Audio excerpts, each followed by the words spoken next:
কোথায় গেল আমার ভালোবাসার মানুষরা? কোথায় গেল? আজকে তৈরি করব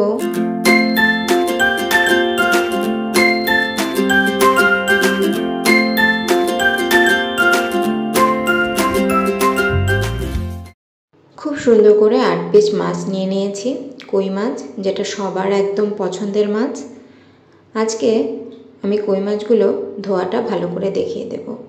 দেখতেই পাচ্ছেন ছুরি কাঁচি নিয়ে একদম রেডি হয়ে গেছি মাছের সাথে যুদ্ধ করার জন্য। মাছের গা থেকে সব ময়লা একদম পরিষ্কার করে নিয়েছি। পানিটা চেঞ্জ করে হলুদ পানির মধ্যে মাছটা আবার একটু ধুয়ে নেব। হালকা কুসুম গরম পানি দিয়ে নিয়েছি যেন মাছের গায়ে থেকে আষ্টে গন্ধ চলে যায়। এরপর ধোয়ার পর হলুদ মরিচ দিলাম এবং লবণ দিয়ে মাছটাকে হলদে পাখি বানিয়ে দেব। একদম সুন্দর করে গায়ে হলুদ মেখে মেখে বিয়ের জন্য তৈরি করে ফেললাম। দেখতেই পাচ্ছেন রেডি হয়ে গেল, একদম বিয়ে দেওয়ার জন্য সেজে গুজে রেডি। তো প্যানে তেল দিয়ে নিয়েছি। তেলটা গরম হওয়া পর্যন্ত একদম অপেক্ষা করব। এই দেখেন, এবার দিয়ে দিলাম তেলে। তো তেলে দেওয়ার সময় আমি একটু খেয়াল করে নেব যেন গায়ে ছিটে না আসে। একটু সাবধানে সাবধানে ওনাদের শুয়ে দিচ্ছি সারিবদ্ধভাবে। খুব সুন্দর করে মাছগুলো সাজিয়ে ওনাদের তেলের মাঝে গোসল করিয়ে দিচ্ছি।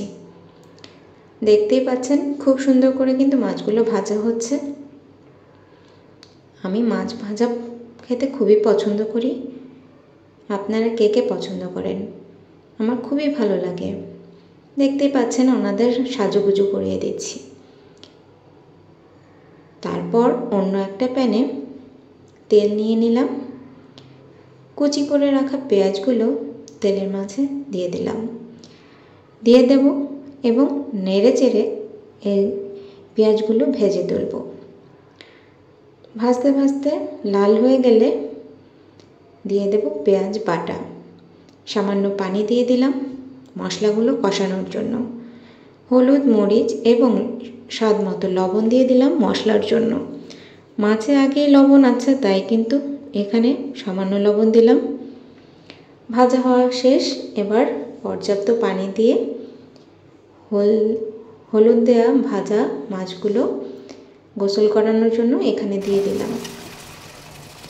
দিলাম টমেটো এবং কাঁচামরিচ। স্বাদ মতো দেবেন। এই শীতে এভাবে খেয়ে দেখবেন, ভালো লাগবে আশা করি। আচ্ছা, আমার রেসিপিগুলো কে কে ফলো করে এখন পর্যন্ত ব্যর্থ হয়েছেন বলেন তো, নাকি কেউ ফলোই করেননি? হ্যাঁ, এটা একটা সাধারণ রেসিপি। মা নানি এরা জানে, সবাই জানে, কিন্তু যারা নতুন তারা কিন্তু খুঁজে সুস্বাদু একটা রেসিপি বের করবেই করবে। অনেকে বলে মাছের গন্ধে খেতে পারে না। এভাবে ধুয়ে সুন্দর করে পরিষ্কার করে রান্না করে দেবেন। যদি মাছ না খায় তখন আমাকে বলবেন, আমি এসে খাইয়ে দেব।